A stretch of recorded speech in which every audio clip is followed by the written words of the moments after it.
তারা সমস্ত প্রতিকূলতা সত্ত্বেও আজকে ডিউটি করে চলেছে। আপনাদের কাছে এটাই আবেদন, যারা সাধারণ মানুষ আছেন তারা নিশ্চয়ই আমাদের দিকটাও দেখবেন। এই ঘটনাতে আমরা কি হারালাম? একজন অত্যন্ত মেধাবী, প্রতিভাবান একজন ডাক্তারকে আমরা শুধু হারালাম তাই নয়, বা একজন বাবা মা তাদের কন্যা সন্তানকে হারালো তা নয়। আপনারা সবাই জানেন যে কতটা কষ্ট সহ্য করে মৃত্যুর আগে তাকে কতটা কষ্ট পেতে হয়েছে। কিন্তু চিকিৎসক হিসাবে বা একজন চিকিৎসা বিজ্ঞানের শিক্ষানবিশ হিসাবে আমরা যেটা হারালাম সেটা হলো একটা ট্রাস্ট। আমরা যখন ডিউটি করতাম 24 ঘন্টা, 36 ঘন্টা, টানা 48 ঘন্টা, তখন আমরা দেখতাম না যে কে কোথায় শুয়ে পড়ছি, কে কোথায় রেস্ট নিচ্ছি। লেবার রুমের টেবিলে হোক, ওটির ট্রলিতে হোক, এমনকি মেঝেতে হোক, সেখানে পর্যাপ্ত পরিমাণ ডাক্তারদের রেস্ট রুম নেই। ছেলে মেয়ে নির্বিশেষে একে অন্যের গায়ে ঢলে পড়ে 5 মিনিট 10 মিনিট যতটুকু সময় পেতাম আমরা হোস্টেলে যেতাম না, সেখানে রেস্ট নিতাম। আমাদের মনের মধ্যে কখনো এই জায়গাটা তৈরি হয়নি যে আমাদের সহকর্মী বা হসপিটালে যারা আমাদের সাথে আছে, এমনকি পেশেন্টের বাড়ির লোক, তারা কেউ আমাদের কোনো রকম ক্ষতি করতে পারে। পেশেন্টের সাথে ঝগড়া হয়েছে, মারপিট হয়েছে, কিন্তু কোনোভাবেই আমরা হসপিটালের মধ্যে আনসেফ ফিল করিনি, যেটা আমরা আজ করছি। আমাদের অসংখ্য কলিগরা করছে, শুধু মেয়েরা নয়, মহিলা চিকিৎসকরা নয়, পুরুষরাও করছে। আমরা ভেবেছি পেশেন্টের সাথে তার বাড়ির লোকের সাথে তর্কাতর্কি হতে পারে, কিন্তু হসপিটালটা আমার জায়গা, এখানে কেউ আমার কোনোভাবে ক্ষতি করতে পারবে না। আজকে সব থেকে বড় যে ক্ষতিটা হলো, এই বিশ্বাসটা আমাদের হারিয়ে গেল। এই বিশ্বাস যদি আমরা অর্জন করতে না পারি, তাহলে চিকিৎসা বিজ্ঞানের একটা বড় ক্ষতি হবে। রোগীর পরিষেবা হয়তো আমাদের মাথায় থাকবে না, মনের মধ্যে সবসময় কুতকুত করবে। আমি নিজে সেদ্ধ, অনেক সময় এমন হয়েছে, আবার কোনো মুমূর্ষু রোগীর কল আসবে বলে আমি হোস্টেলে না গিয়ে লেবার রুমে ওয়েট করেছি, সেখানেই ঘুমিয়েছি, সেখানেই কিছুক্ষণ রেস্ট নিয়েছি। শুধু আমি একা নই, আমার এক লক্ষয়ের বন্ধু, খুবই ক্লোজ, যার সাথে আজকে সকালে আলোচনা হচ্ছিল, অত দূর থেকে এসেছিল এখানে পড়তে। সে বলেছে বাড়ি থেকে এত দূরে এসেও তখন আমি ফিল করিনি যে আমি এখানে আনসেফ। হসপিটালে যখন আমি ডিউটিতে আছি, আর যতই অসুবিধে হোক, আমার সিকিউরিটি নিয়ে আমাকে কখনো ভাবতে হবে না।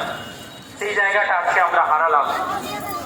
দেখে খুব ভালো লাগছে এই আন্দোলন, এই মানুষের ভিড়, এই যে পোস্টার লেখা, এই যে আগুন জ্বলছে, এটা কিন্তু স্বতঃস্ফূর্ত। এটা শুধু যে একজন ডাক্তারের জন্য তাও কিন্তু নয়, আমাদের মনের মধ্যে পুরুষ হোক নারী হোক, এই যে অবহেলা, এই যে অসুরক্ষা, এটা কিন্তু আমরা সমস্ত জায়গায় অনুভব করেছি।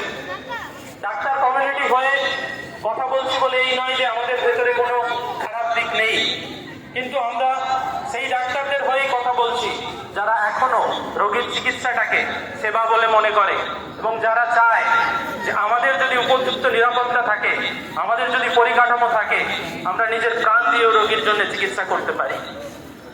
আপনাদের সবাইকে অসংখ্য ধন্যবাদ পাশে থাকার জন্য। এরকম একটা, এটাকে তো অনুষ্ঠান বলবো না বা একটা ইভেন্ট বলবো না, একটা গণ অভ্যুত্থান বলবো।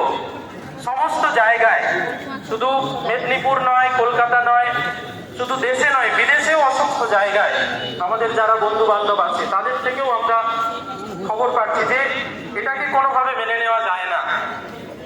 এবং বড় কথা যেটা, হয়তো আগামী দিনে খবর আসতে পারে যে কোনো ডাক্তার এই নৃশংস ঘটনার সাথে জড়িত, তাহলে কোনো সমস্ত ডাক্তার কমিউনিটিকে এর জন্য দায়ী করবেন না।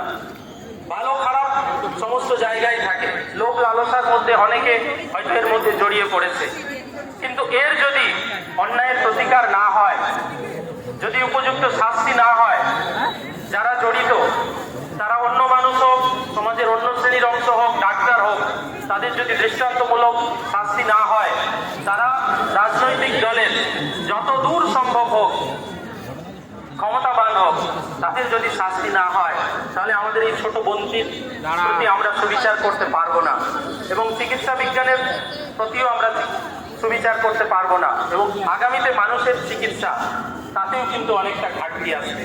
সেই জন্য আজকে এই অনুষ্ঠানের পরেই যে আন্দোলন থেমে যাবে তা নয়, এর দৃষ্টান্তমূলক আমরা শাস্তি চাই। মেডিকেল কলেজে, সমস্ত মেডিকেল কলেজে ছাত্রছাত্রীরা আন্দোলন করছে, আপনারা তাদের পাশে দাঁড়ান। শুধু এই ঘটনা নয়, আমাদের দিনের পর দিন কিভাবে ডিউটি করতে হয়, কোনো সুরক্ষা নেই, হসপিটালে পরিকাঠামো নেই, প্রয়োজনীয় ওষুধের অভাব, এইগুলো যদি আপনারা সোচ্চার না হন তাহলে এই ধরনের ঘটনা বারবার ঘটবে।